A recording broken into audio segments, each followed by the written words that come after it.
I'm Teisha Bader with the JBS News Update for Wednesday, June the 10th, 2015.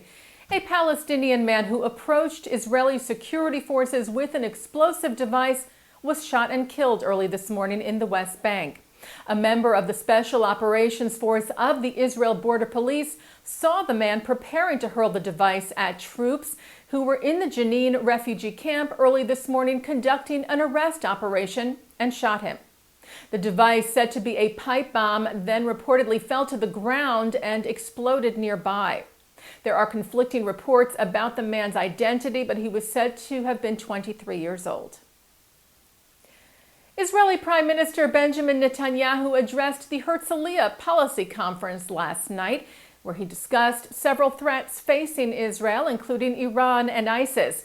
He also restated that he was committed to a two-state solution with the Palestinians.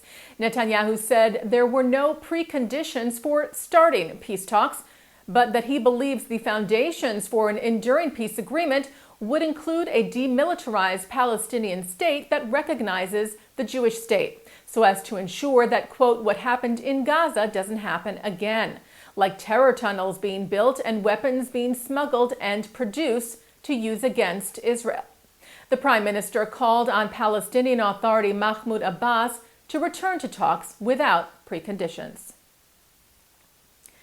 Israeli President Reuven Rivlin met today with visiting chairman of the U.S. Joint Chiefs of Staff, General Martin Dempsey, and said he welcomed him, quote, to Jerusalem, the capital of the State of Israel, hinting there at the Supreme Court ruling earlier this week against listing Israel as the place of birth on the passports of U.S. citizens born in Jerusalem.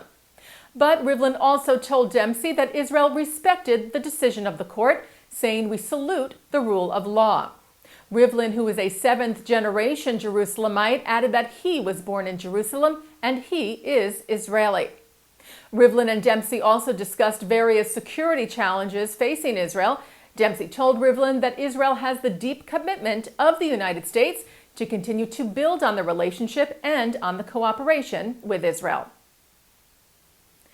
Convicted Palestinian terrorist Razmeh Odeh is appealing the sentence she was given earlier this year for lying about her past when she applied for U.S. citizenship.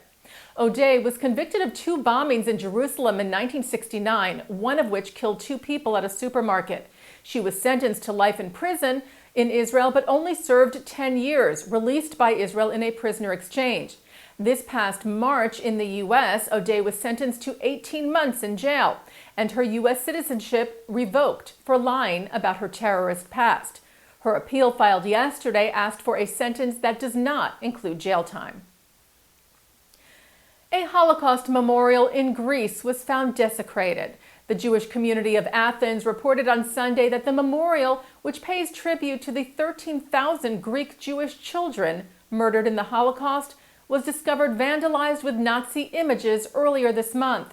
The community issued a statement saying all that the vandals managed to do is unite us together against fascism, racism, and intolerance.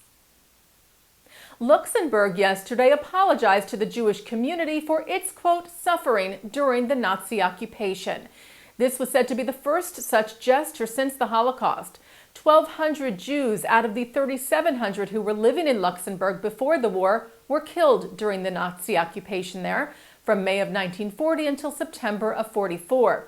And the government of the country, in its apology, acknowledged that, quote, certain representatives of the Luxembourg authorities had been complicit.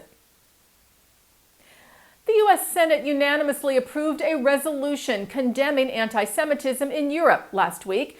The resolution calls on the Secretary of State and Attorney General to work with the European Union and European governments to help combat anti-Semitism, and also calls for the training of law enforcement on how to handle and collect information for anti-Semitic attacks and hate crimes.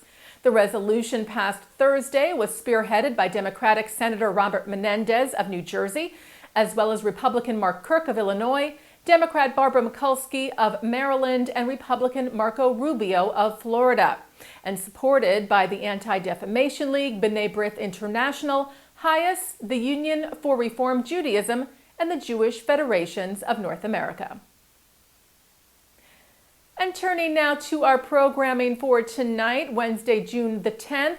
At 7 o'clock, Sigmund Rolat, who helped create the Museum of the History of Polish Jews in Warsaw, recalls the German invasion of Poland. At 8 o'clock, international lawyer Harel Arnon discusses the legal norms that govern Israel's control of the West Bank in a lawfare project presentation.